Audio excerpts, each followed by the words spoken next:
Assalamualaikum warahmatullahi wabarakatuh.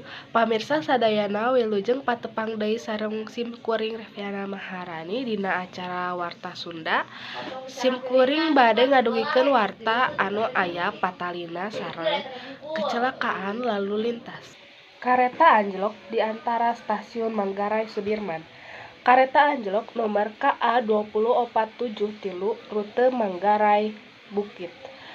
Duri lumangsung di antara stasiun Manggarai Sudirman, Rebo, tanggal genep bulan Opat 2018, sakitar jam 15:16 waktu Indonesia Barat. Akibatna sajumlah perjalanan kaganggu. Kareta relasi Bogor ka Tanah Abang jeung Jatinegara kitu oge sabalikna pikeun samentara waktu teu bisa dilakukeun.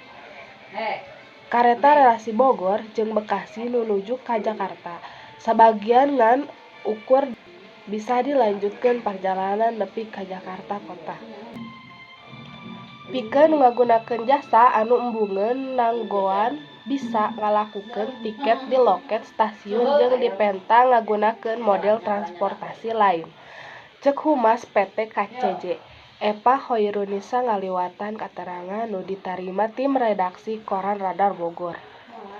Manehna oge menta panumpang merhatikeun kasalametan sewang-sewangan jeung deui henteu maksakeun naek kareta lamun geus pinuh.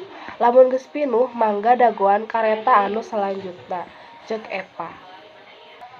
Pamirsa sakitu nu kapihatur, wilujeng patepang deui dina wartos-wartos anu bakal dongkap.